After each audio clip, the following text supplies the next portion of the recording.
Hello, welcome. My name is Gary Perkins. I'm the Community Relations Advocate for the Family Life Center, and with me I have. Trish Giacconi, the CEO of the Family Life Center, and we're so happy to have you participating with us today. And so, lots and lots of stuff to talk about. Some of it a little bit on the heavier side, but certainly things and topics that we definitely need to address. One of the, right off the bat, Gary, right, because I start off like on fire. Always. One of the things that happened today, which came as a little bit of a surprise, was I was nominated and voted in as the vice chair of Flagler County Public Safety Coordinating Council. I want to make sure I say that correctly, of which I've been a member for the last 2 years. And it was a surprise and also an honor by the individual who asked me to participate in that capacity. So I am looking forward to that. I'm really looking forward to looking at our safety here in Flagler and what does that mean overall. I think it's an exciting time for change, although it certainly comes on the heels of lots of pain and certainly suffering. So I mean, let's just jump right into it. You know, this past week, especially in Flagler County, has been filled with peaceful protests, I must say. So on Wednesday, there was one, Palm Coast, 1 o'clock. I actually was able to reach the Flagler Beach one. We walked across the bridge. That one was at 5 o'clock. And I must say that, for me, never being in a march or a protest or rally, it really gave me the chills because, I went there thinking something and, it was just, when I got there, it was really just a lot of diversity, a lot of inclusion, and we were able to really make a statement, I think, here in Flagler County. And then so we had one in Bunnell this past Saturday as well, and to see some of the city councilmen come out and some of the Bunnell city officials come out. The sheriff was there, as well as the police chief for the city of Bunnell, and they actually marched with us. So it was an amazing thing. But we kind of wanted to just focus our family life feature on the topic of racism and just kind of give out our feelings about it because as racism and domestic violence, they kind of intersect in forms of social injustice, and I think it's very important that we at least talk about the dynamics of racism and domestic violence and how it affects our county here in Flagler County. So as a black man and just really trying to understand what's going on, not only here in Flagler County, but worldwide as far as racism. It's tough, it's not, a class that's taught in high school. You rely on a lot of your family to kind of give you their take, but it's different because I'm 33 years old and times were different back then. So, that generational wisdom doesn't really apply because things were a lot different back then. I think information just like this is traveling at a faster rate. And, like I said, it's just definitely different for me. And I kind of relate that to, just being vulnerable, which as a man, you're not, they say, oh, you can't be vulnerable. But, I'm very comfortable with who I am and my family support. So I can say that I felt vulnerable. And then it kind of led us to thinking about, maybe some of the men that might be seeking our services and not knowing how to feel. And the vulnerability that they have, I think it's very important to, kind of look at both of those in the same context. Definitely. So, I mean, I think it's something that, we have to really, sit down and talk about, and hopefully, especially with your new position, just kind of take it overall and really try to make Flagler County a better place. And I agree with that, and I appreciate hearing your perspective. It is not often that men come and seek services at the Family Life Center. We have a few that have, but it's very rare. And of the men who come, they're not typically men of color. And we know that there are victims, male victims, who are of color, and we want them to know that we're here for them just as much as we were here for any other victim around. But one of the things that for me is, I'm not a huge social media person, but a friend of mine had put some information online that kind of got me thinking about where we are right now when we talk about race and relationships. And it really, she discussed the things that are happening that are not measurable.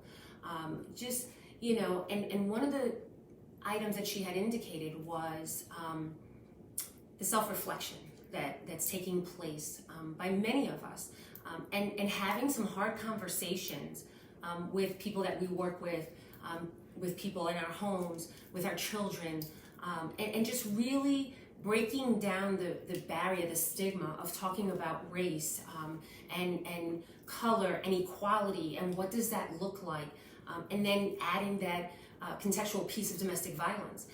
And I want to share that last week we were having a staff meeting, and it was virtual. And during the staff meeting, I had shared with the team that as a Latina female, I have been discriminated against. And we went about, it was just a conversation. And after the meeting, I had a staff member come to me and say, she said, I never would have thought that would have happened to you. And I paused for a second and I said, why not? And she said, well, because of the color of your skin. And I had a moment to really kind of think about what that meant. Because I am a Latina, I do not consider myself white, and I'm not black. So in my teen years, I adopted the perception or the title of being brown. And I said, I'm a brown female, I'm a woman of color, but I am not black. And so to hear, a colleague of mine say that to me, it kind of really got me thinking about our thoughts. Like, what do we think about race and how we look at each other and their experiences? And we never want to minimize someone's experience. And so it got Gary and I talking today about this particular topic. And interestingly enough, I started to reflect on how people talk to one another or say things that may be, stereotypical, right? So I was at an event and somebody says, oh, you're feisty, which I've heard a lot throughout my life. And it's almost as though a lot of Latina women get that adjective kind of added to it. And there are a lot of black women who they're the strong black woman. And so it's kind of like that's the way it's got to be, and that's kind of the perception, right? And so you start thinking about domestic violence and relationships, and it's almost as though for so many years people think, oh, well, somebody's got to make sure that they tame that strong black woman, or they've got to make sure that feisty Latina isn't too feisty. Right. And so this is where we get into these kind of thought processes about relationships and what does that look like. And I can honestly say, just going through like some of the staff meetings that we have had in the past, when we, take a look at, how we deal with our participants, it's always, no prejudgment, everybody has a story. And so you can't just kind of group everyone's story in with perceived, just thought that you might have had about a person or a group of people that you may have dealt with in the past. So, and that's something that, you take with in life as well, so I definitely appreciate the reminder, and it definitely helps me when dealing with participants or meeting somebody on the street, and just telling them about our services. It's just something that, I definitely, always want to take away, and I definitely appreciate that. So. Well, it's interesting you say that. When I started here 13 years ago, I remember people would say to me, oh, the victims of domestic violence, they're all in Bunnell. We don't have victims in in Palm Coast or in Flagler Beach. And it got me thinking, like, why do people think that? Again, this is 13 years ago. Right. So we did I remember back then, I did some data research and looked at the zip codes of the participants who were receiving services. and over 75% of the participants, their zip code was in the city of Palm Coast, versus any other municipality here in Flagler County. And so I started saying that to people and saying, that's a lie. Victims don't come just from Bunnell. Domestic violence, it doesn't care where you live, it doesn't care what color of your skin you are, it doesn't care your age. So unfortunately, it really it can affect anyone. Definitely. Much, like racism, it's just one of those insidious things that happens. Right. So we have to take a minute to really get to know people for who they are, Definitely. not because of the color of their skin or because what we think they might be about, but getting to know who they are. For sure. And, and especially with this month being Pride Month, Yeah. so just, having to, I don't know if you know this or if the public knows this, but the LGBTQ community, especially, are more likely to be abused by their partners, and they feel sometimes that they don't have anywhere to go. Right.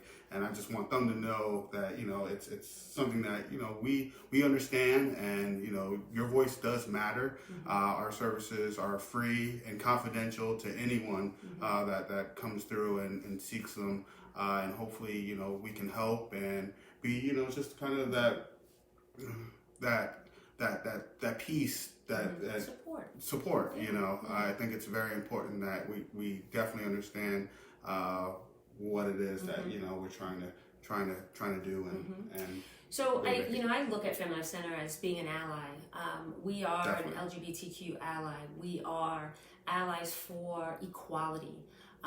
We are social justice advocates. We want each individual person to live a violence-free, completely fulfilled, happy life, whatever that may look like for them.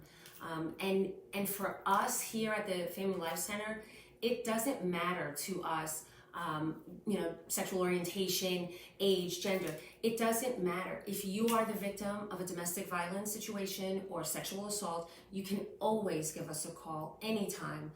And please know that we will welcome you with open arms. Definitely. We are here for you in this community. We have been for over 33 years. We want to make sure that regardless of what's going on in the world, that you know that there's a safe place for you to reach out to and get assistance.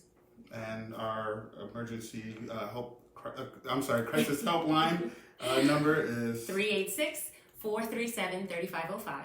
And you are welcome to call any day, time, night. We have advocates, real human beings who will answer that phone, and we'll talk to you about what's going on.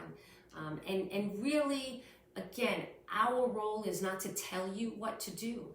That's your choice, and there are choices for you. It's to support you. empower, right? Absolutely, to empower our victims to really find their voice. So if there's something that we can do to help that along, by all means, again, feel free to give us a call. And if you're interested in supporting the Family Life Center, you can get a hold of Gary.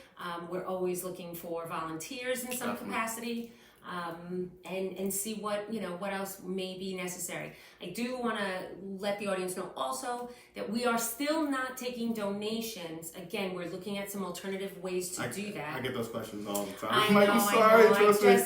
I hate turning people away. I was actually just in a virtual meeting with several people, and someone texted me and said, "Are you taking donations yet?"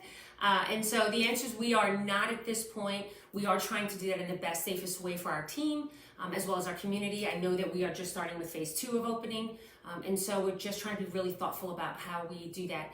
But we will make sure that we announce it here and put it on our website and other forms of social media when we begin taking donations. But at this time, we just aren't. And if anybody has a good idea for how we can do that, give Gary a call, because we're trying to figure it out, and we've kind of come to a bit of a roadblock on that. Yeah, thank you so much. So thank you so much for participating, for listening to us, for tuning in. Please let your friends and family know that we're here for Flagler County and the services that we provide.